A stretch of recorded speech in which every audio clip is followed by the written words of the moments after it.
Hi everybody, it's your old pal Chuck, and I am back with another review. Today we are looking at the final figure from the Vanishing Act 3-pack. This is Hit and Run. And I have to say, it's a very interesting figure. Basically, we got a Hit and Run in a convention set, but in Night Force colors. That was then repainted and slightly modified for a figure subscription service in its original colors. And now we have the figure here. So basically, in roughly a calendar year, year and a half, we've gotten three figures of Hit and Run who back in the day only had one version and was a mostly forgotten character. Hmm. It's just a certain general of Joe's happens to be a big fan of Hit and Run, and I can't just help but wonder if there's something more to this than meets the eye. As you can see, Hit and Run is done in a gray color scheme, which I think is kind of iffy since the Night Force colors are black and gray, but this is actually meant to be part of the Wolf Squadron, so that is that unifying color scheme. Um, there are a few complaints about the details. You have this great camouflage on the legs, but it's missed and broken up on the chest. We'll take a look at that a little bit later. Um, Figure can hold all its accessories. There's two holsters on the chest, which we'll see. Well, one holster on the chest, one on the leg. My only complaint is I wish maybe one of the holsters was flipped so you can have a dual wielding of pistols. But helmet stays on his head. He's got the backpack, sheath for the knife. All in all, pretty good. Let me strip the figure down and get a closer look. Looking at the early designs of the figure, I and a few other people really felt that this paint scheme was a little off, especially on the face, because you lose a lot of the facial details and kind of makes him look like a stone man. But as you can see, it is there.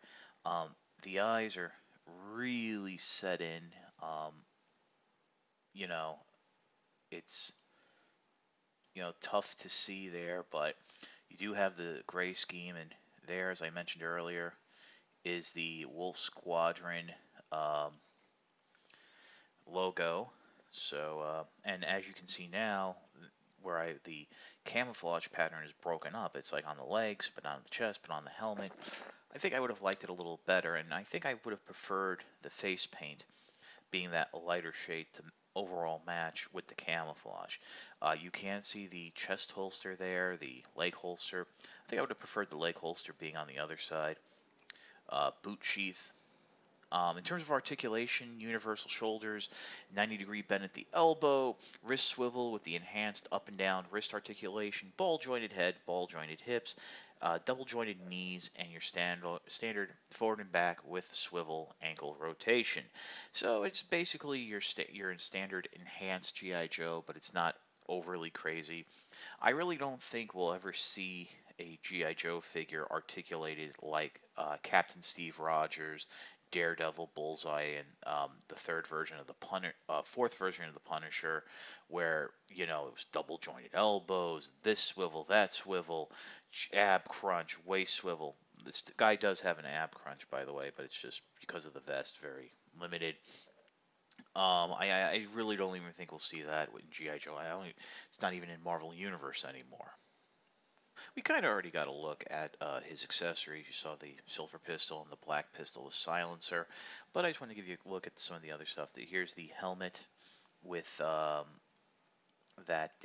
basically with the goggles that the figure can't wear for some reason, but there's that camouflage pattern again, and taking a look at the backpack, it too has the camouflage pattern, and then just basically this standard rifle that's come with like Crimson Guard and the Steel Brigade. It kind of replaces his giant jalopy weapon, which since Rise of Cobra really hasn't been used. I think maybe came with one of the convention sets. I'm not sure. But all in all, it's a nice little loadout for him. I know that what's missing is that giant grappling backpack, but I think for the limitations of the 3-pack in terms of cost and parts count, it wasn't feasible to include it. Hit and Run is a solid figure, and Basically, Hasbro's been doing that for several years now, just using these new improved uh, tooling and articulation points and really making great solid figures. I wouldn't say this is like the ultimate version of hit and run. I think for that you're going to have to go to the figure subscription service, since that's in it's the closest to the classic color scheme. The 25th anniversary one had articulation issues and it's widely regarded not being the best hit and run figure. This is a different color scheme, and having the connection to the Wolf Squad, it's all right. I just find it rather interesting, like I said at the beginning, that in a year and a half, a rather forgotten character like Hit and Run has gotten three figures, whereas someone like Duke, we've yet to have that proper classic version of the character. But definitely overall, the Vanishing Act 3 pack is a pickup. It's available at Toys R Us, online and in store. Well, I think you'll have an easier time finding it in store since it tends to pop in and out of stock um, online. Um, but definitely, while not being the strongest figure of the set, I think it's a very good figure. And when you have three good to great figures, you have a instantaneous pickup, a very great set. This is your old pal Chuck for Hit and Run. We'll see you next time.